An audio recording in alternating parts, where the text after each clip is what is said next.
Okay, good afternoon, everybody. Glad to see you all here. My name is Hugh McCullough. I'm the president of the Historic Society, and it's great to be in this great new facility of the library. Our first time here for our meetings. We love it. So I'm going to have just a few words to say. We're going to open the meeting quietly and start the meeting. I'm going to introduce Brandon Weirs because Brandon is going to take care of introducing our celebrity for the day and get things started. So welcome again. It's great to have you here. Okay, Brandon, you got it.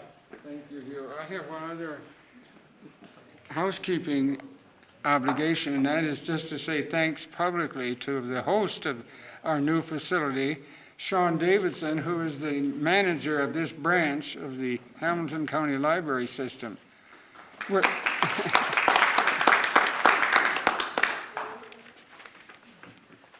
Thank you, Mr. Weirs. I know you say call you Brandon, but I have to call you Mr. Weirs. Yes, thank you. Is this anyone's first time coming to this branch? So several of you, yes. Well, welcome. As previously stated, we're so fortunate and grateful to have this new facility.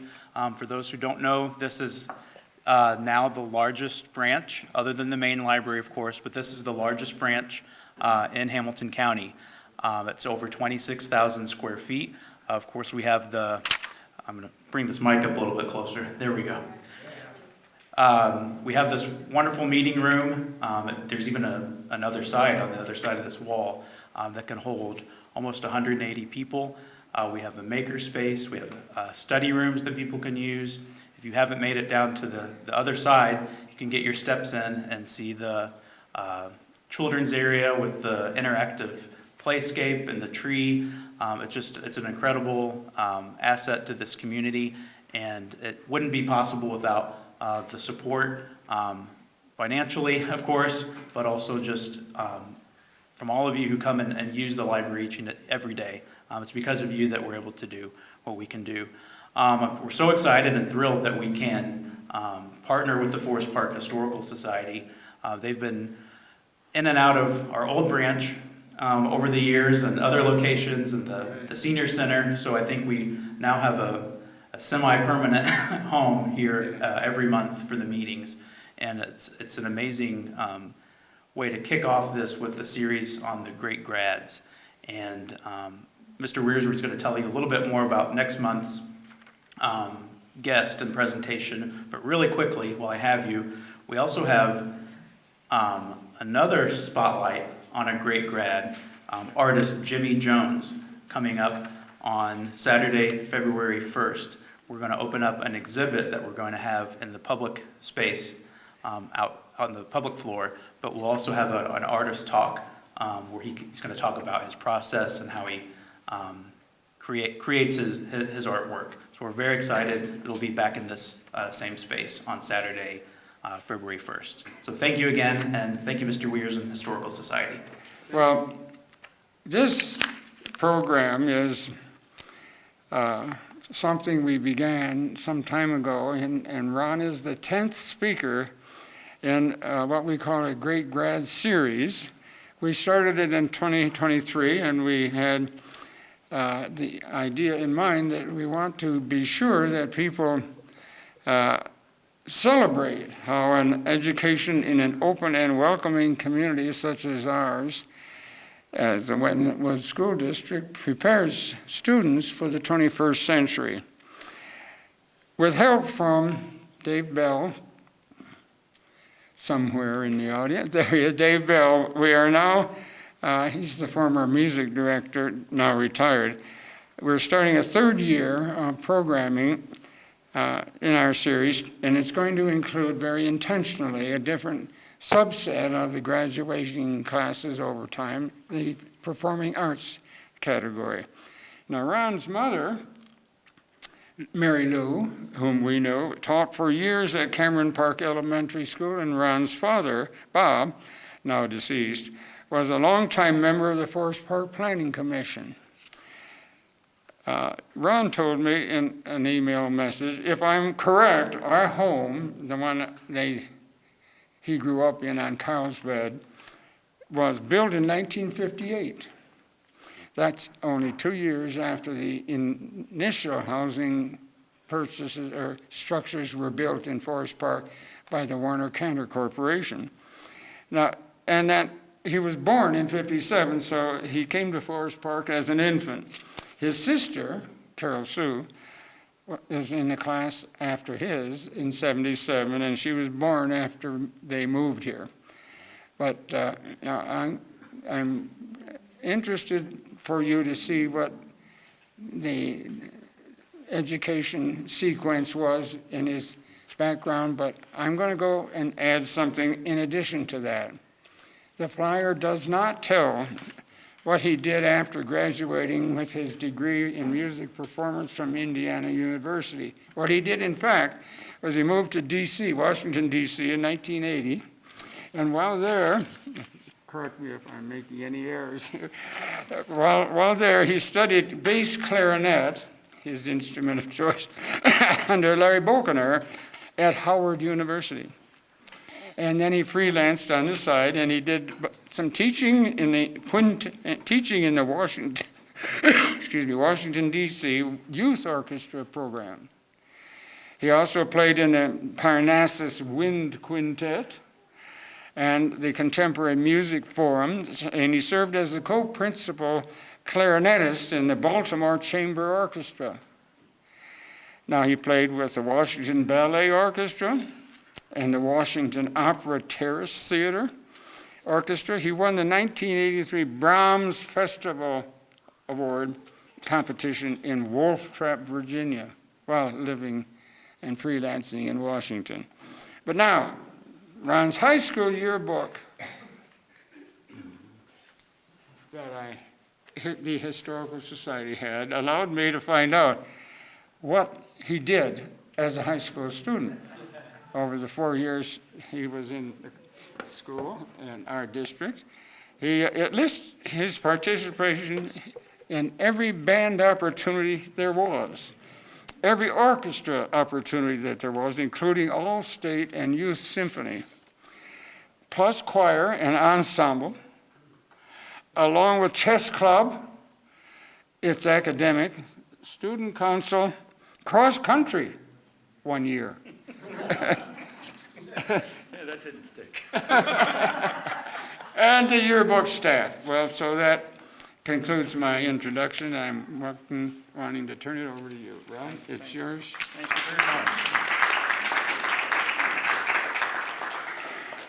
much. Thank you very much for all those kind words. I wasn't really sure what would be interesting for the Historical Society, so I've got some notes here, and I'll probably ignore them. And I'm going to talk for a little while, and I understand that questions are expected, so that's great. I brought my bass clarinet because who knows what a bass clarinet looks like, for heaven's sakes.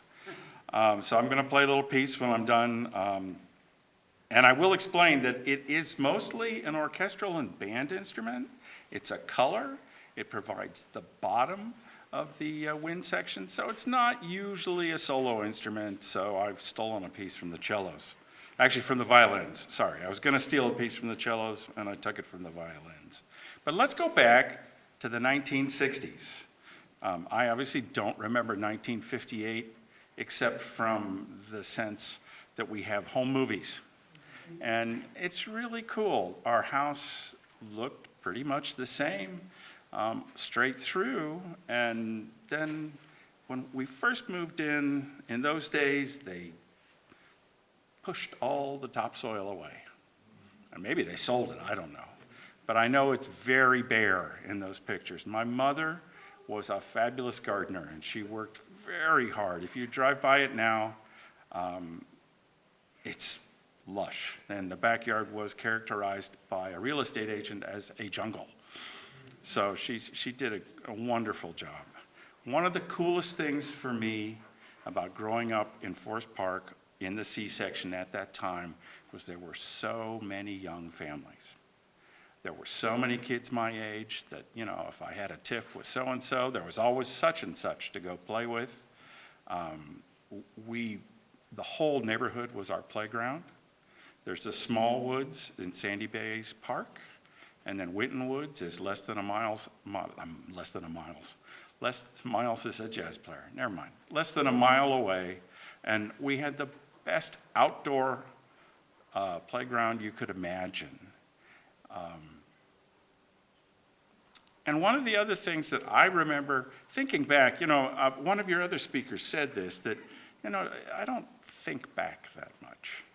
It's not that I don't remember, but what was it that was? So I did want to think about one of the things that I thought was really great about my childhood, besides the neighborhood full of kids, which is super, was what I called in my notes, arts in the basements. I took dance lessons. Anyone that's seen me walk knows that they were unsuccessful, much like cross country, but they were an effort to instill something near grace in my movement. We took art lessons, and I took music lessons. There was a music teacher up 2.5 streets away who took 3 of us as first graders. And what I remember most about those, I remember 2 things very clearly from Mrs. Stewart's lessons. One was juice breaks. Because when you're in the first grade, juice breaks are pretty cool. And the other was she would have us swing to count. Now, any of you that have played music know that counting can be really exciting, but it's not that hard if you always have this idea of physicality. The dance didn't help, but the swing did. And I kept on after my first piano lessons, and I studied with Joan Wolking, interestingly enough, on the same street, until almost the end of high school. I for a while thought piano was going to be my thing. I also thought physics was going to be my thing, and math was going to be my thing. Sometime, I would say, maybe there's a story I skipped that I should tell you, that in about the 4th grade in those days, they brought the music people, the music staff, brought earphones, and we did what was called, I think, the seashell test, or Seychelle. I'm not sure how they say. I heard seashell. But anyway, it was sort of, can you hear pitch? Can you tell the difference between high and low? And as it turned out, I could. And so they said, well, what instrument do you want to play? And I said, trombone. And the band director at the time, Mr. Wimmer, said, no, you don't. And I said, but I do, because my parents were big fans of Glenn Miller. But he said, well, we don't need that many trombone players. I said, well, what do you need? He says, oboe and bassoon. I said, great, I'll play them. And he said, no, you won't. He said, we've got to start on clarinet, because both of them, as I now know, are very fussy instruments, very fidgety instruments. And in the hands of a 5th grader, probably not a very safe use of your $10,000 bassoon or your whatever oboe. Plus the reeds are fidgety. Anyway, so he said, you start on clarinet. And after you play clarinet for a couple of years, we'll see how it goes. As it turned out, clarinet and I were pretty good friends. And at a certain point, my teacher then, Frank Bauscher, said, you're going to have to decide. Do you want to switch to bassoon, or do you want to play clarinet? I said, well, I'm having a really good time. Let's stay with clarinet. And I did lots of cool things. As you said in the yearbook, I played in the band, I played in the pep band. I got the chance to do so much more than I would have gotten in a much smaller school than we had, that had a very small program, and also in a much bigger school that had a huge program where I might have been just one more of 50 or 60 people. It was just about the perfect size for me. I got to write a piece for the concert band. I got to conduct the choir one year because the choir director was ill, and so I just sort of helped with rehearsals. It was really fun. I got to do some solos. I got to play the piano for the ensemble, which I've got to play some more. It was all really pretty neat. And when I was a senior, I got to even to be in all-state orchestra, which was really, really good. When I got there, we were playing a piece by Samuel Barber, the Barber First Symphony, the Romantic Symphony, is a wonderful piece, gnarly key for the clarinets, but a really, really great piece. I'm glad I got exposed to it, and hearing an orchestra at that level was pretty exciting. And the fellow who's the clarinet coach said, now we need someone to play the bass clarinet. And I said, well, I was 18. I don't play the bass clarinet. Because I just, that's not what I did. I was a clarinet player. I think that's one of those karma things. Because it sure turned around later that the bass clarinet was my sort of entree into the professional world of music. I got to play some of my first orchestral pieces at Indiana University, which was a wee bit bigger than the right size. It was, at that time, the largest music school in the country, I think.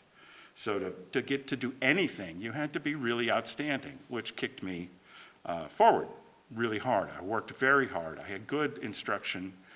But the background I got here, which was outstanding, is what enabled me to take advantage of my IU training. But the bass clarinet got me into the door, and then I got to DC after I graduated, and as I think you said that I worked with the DC Youth Orchestra program. For those of you that may have read about it, there's a thing called El Sistema that's very popular in South America, and it's sort of like, how to best explain it? It's an integrated kind of program. It's not just violin lessons, it's violin, viola, cello, bass lessons, and you get together and you play, and you do it at an elementary level, a junior level, a senior level, and they had been doing that in DC for many years. So I got to teach the clarinets there, and that was eye-opening and tremendous experience that I used later.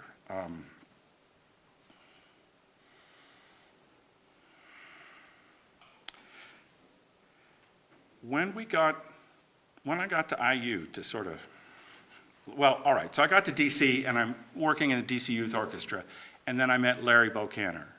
Larry Bokaner played bass clarinet in the National Symphony for over 40 years. He recently passed away.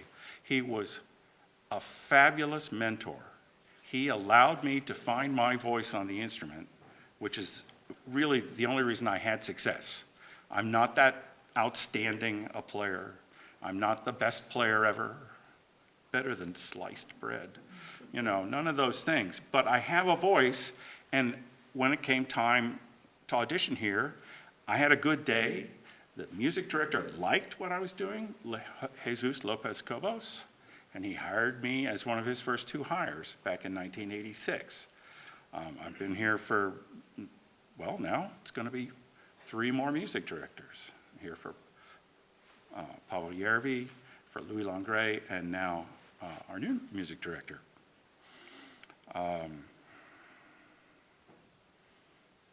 Larry really helped open my eyes to the idea that there was a whole lot more to playing than just hitting right notes, something I may demonstrate very clearly a little bit later.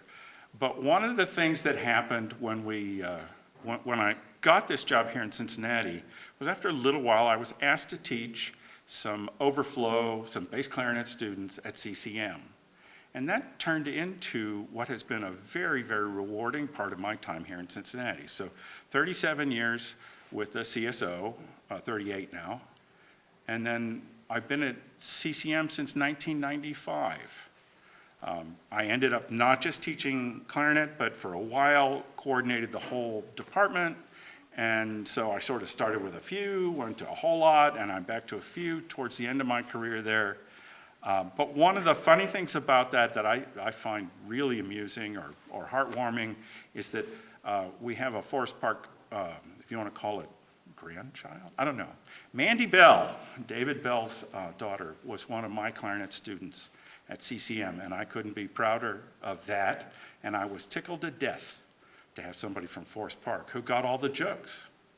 A lot of times I tell jokes during lessons, or I tell strange metaphors or similes, and I had one student that looked at me and said, Mr. Aufmann, you should, I must have asked him about Leave It to Beaver, you should only teach middle-aged students. I reminded of him of that at his wedding reception. His bride thought it was hilarious. He was mortified, but he meant it in a good way. I love the idea that somebody from Forest Park ended up at UC and I could be helpful, because UC sent a composer as one of the student teachers when I was at Forest Park, and that inspired me to write the piece I mentioned earlier.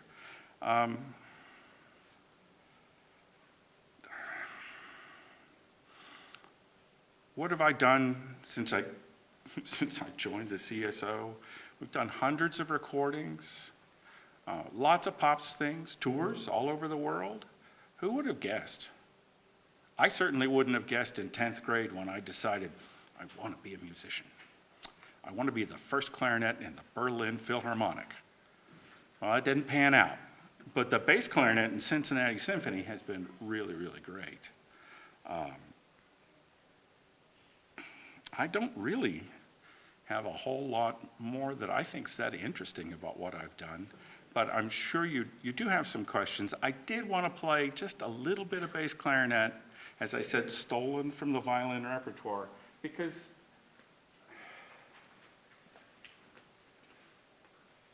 right note glasses. I just have to say that he's underselling what he's done. Terribly, because he took my daughter, who was coming into her senior year, who was very close to losing her steam in terms of her major, but was a very intuitive, very talented young lady, and he pulled her back and really retrieved her passion about music, and it was Ron that did that, and that's a really special gift as a teacher, to be able to do that. And you know, my wife and I have season tickets for the symphony, and I have to say that Ron is under the microscope every time we go to the symphony, and we're also his biggest fans when we go to the symphony as well, because we are enthralled with what he does, and every time he plays a solo, we turn to each other, we both nod over the top about how outstanding the solo was, because we're very appreciative of when he says he found his voice. That's not an exaggeration. He's really quite an extraordinary bass clarinet, and he's underselling what he did and what he has accomplished as a musician, and he represents us well. Well, I hope that's true, and thank you. Not an exaggeration. You know, one looks at what one does, and it's very easy to be dismissive, and it's possible that sometimes I'm overly that way, but I also grew up not wanting to be, puffed up. So anyway. That's very Forest Park. Yes, I know that. It's real Midwest. I came from Chicago. We're a little different in Chicago. Yes, and yeah, so what? Or my favorite is New Yorkers I play with, because they're wonderful, swell people. I really like them, but they're not troubled by doubt about their own abilities. Yeah, I'm sorry. I just wanted you to know that whenever I see you, or I'm able to tell people, he was my squad leader when I started in marching band. And he was first chair my freshman year. And I know him, and I know his mom, and Yeah. my daughter played clarinet, Oh, good. but not for very long. Oh, But but you know, it's And not. then my niece, we sent the clarinet to her in New York, and she loves music. Good. because of it. Well, And it opened doors for her. I think actually you just said what I find most useful about what I try to do, which is just, I love music. And before I knew that you were gonna be a speaker, I'm a pet sitter, and I was just sitting for a CCM student that plays the cello. And I was bragging to her that I know you, Yeah. who have played Oh, that's in many funny. different symphonies, so I was telling her that that she could possibly, I didn't know you were at CCM, so Yeah. Oh, yeah. now I'm gonna tell her to look for you and see what you suggest that she does she's getting her doctorate. Oh, cool. That's a teaching degree and a wonderful degree. I'm working with one doctoral student right now. No, 2 doctoral students, but each of them, they're half a student. So we just work on the upper. Yeah. No, I see them half a week. 1 week, one and 1 week the other. Yeah. I'd like to pose a question to the audience. How many people here play clarinet? Raise Yeah. your hand. All right. Okay. It's just fascinating listening to Ron talk because I started out trying to play the piano and, I couldn't make a connection between here and there. It didn't work. But with the clarinet, at least I had something I could hold on to. And Yeah. I graduated from the clarinet to the other direction, the baritone sax, All right. because in the marching band, I could make a lot of noise with that baritone sax, and I loved it. So I never did get an opportunity to try a bass clarinet.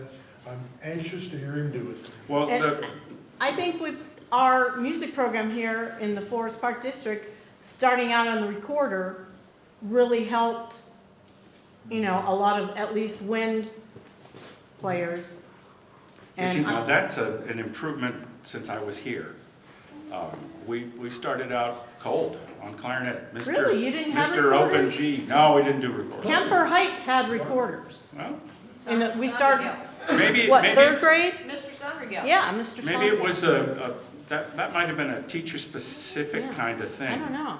Because so many innovations happen because some teachers thinks, well, what if we did it that way? And it works, and then it becomes everybody does it. But yeah, I still think it's funny that I don't play the bass clarinet. So I'm going to not play the bass clarinet for just about 2 minutes. I'll ask your indulgence if I actually didn't think about standing, but I think here I am, so let's do it. This is a gavotte from one of the violin partitas of Bach. And I just thought I was trying to think, what do I play? What do I play? There's no solos, really. And some of them are crazy beep, blop, bloop kind of things. And this song just kept popping in my head. So.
So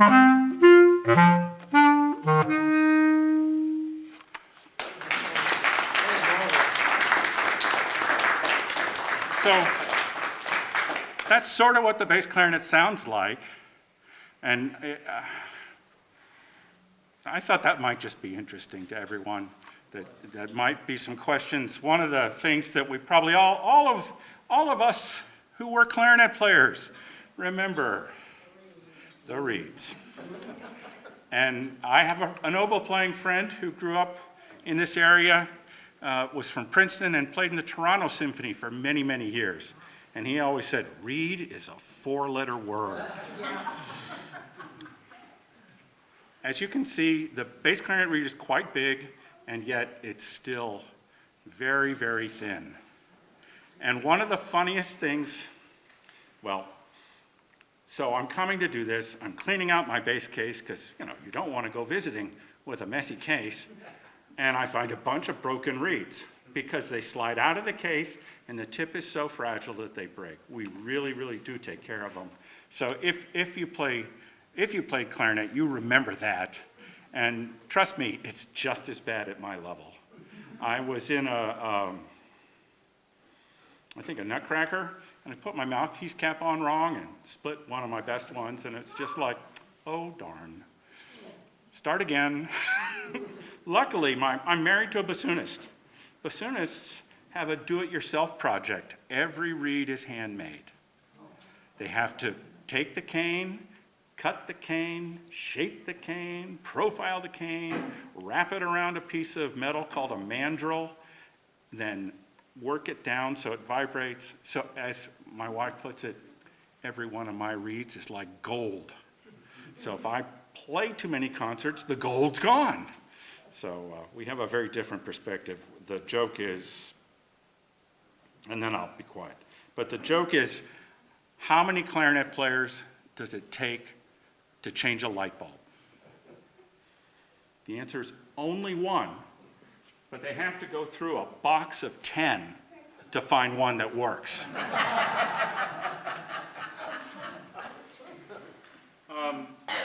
Is there anything that, yeah, sure. How much do reeds cost now? I'm trying to remember, I think they were 25 cents. Yes, oh, wouldn't that be nice? Wouldn't that be nice? I think that a box of 5 bass clarinet reeds retail, I'm a shill for a reed company, so I get a little discount. But still, I'm paying something like $40 for 5 reeds. And of 10 or 5, yeah. So each reed is certainly $5, and probably the best reeds are a little bit more. And then there's lots of, well, is this the right strength? Is this the right shape? They're all, it becomes very esoteric. One of my particular personal ways of looking at things is this is your shovel, and you're digging a musical ditch. You learn to use your shovel as well as you can, but you can't become beholden to your shovel to make the music. So I try to just figure out how to make a reed that's a good one. There were some other ones I tried this morning that were not quite up to your standards. But yeah, they're very expensive, and everything's gotten really expensive. The instruments, you can start at a reasonable amount of money. We bought our instrument from one of those kids that I mentioned before down the block. His older brother didn't want to play clarinet, so we bought a clarinet from him for, I think, $50. And you're not going to get in it $50 now, but you'll get in it a reasonable amount of money, and the sky's the limit. You can get handmade, custom-made, small car, maybe small BMW worth of money. And then my wife's more like a large Mercedes.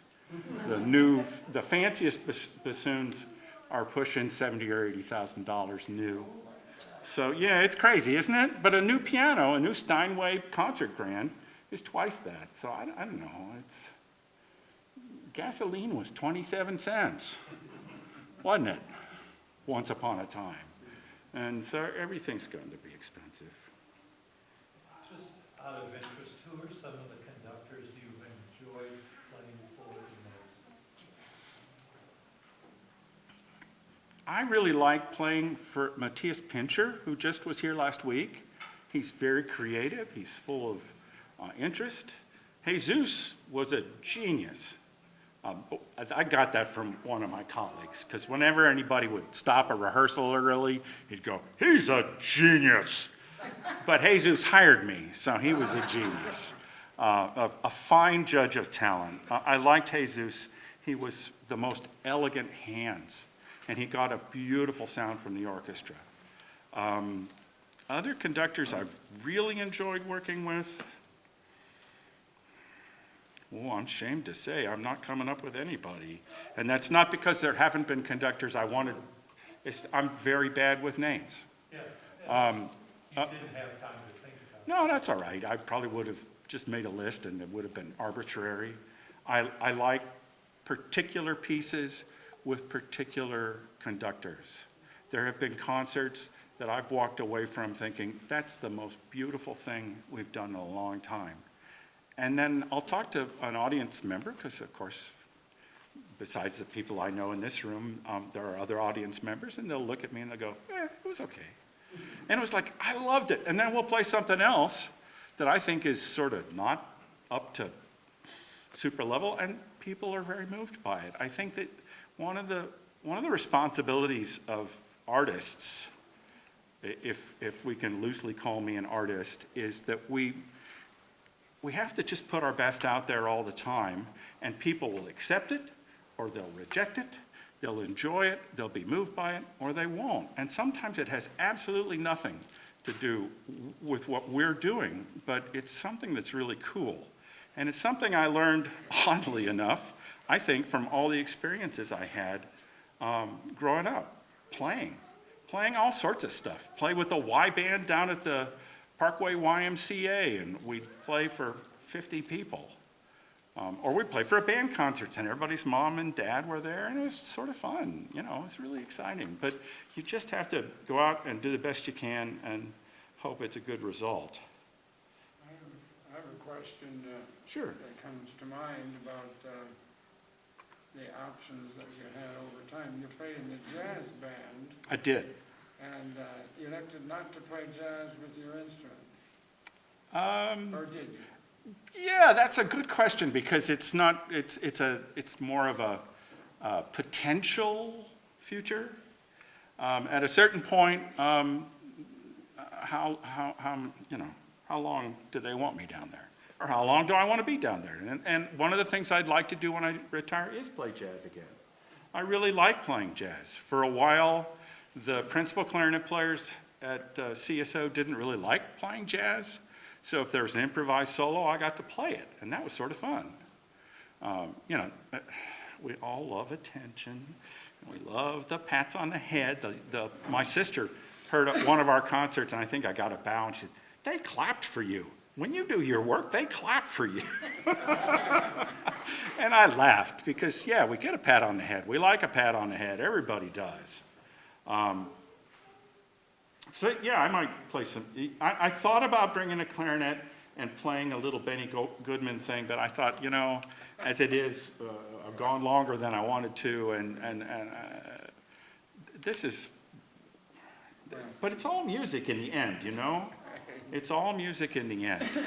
It's how do you reach How people? long were you in the DC area, and was it your parents that made you decide to come back here? I was in DC 6 years. And no, it was serendipity. Actually, it was have we got time for a fun? Well, I think it's a funny story, so I'm going to tell it anyway. When the audition came up, we were going back to DC. My wife grew up in DC, was born in DC, and there's an East Coast thing. Anyway, I really dug DC when we lived there. I really enjoyed the excitement, the somewhat big city, all the government stuff. It was really, really neat. And so then the job that I ended up winning showed up in the musician's trade paper.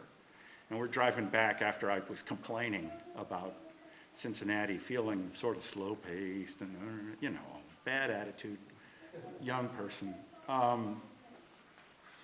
And she said, and that job showed up in the paper. And I just knew you were going to get it. So, yeah, I mean, I came back because of the job. It's a great job. It's an outstanding orchestra. It's a great music school. We're really, we punch above our weight, Cincinnati does. How does she like it? She likes DC a lot. And she's found things that she likes about Cincinnati a lot. We raised our son here, and I think that was a good thing. She's played in an orchestra in Richmond, Indiana as principal bassoon for 30 years. So it's not like she hasn't played. But in DC, she had all of her friends, all of her, it's just different. I think she likes it here, okay? Yeah, sure. Hey.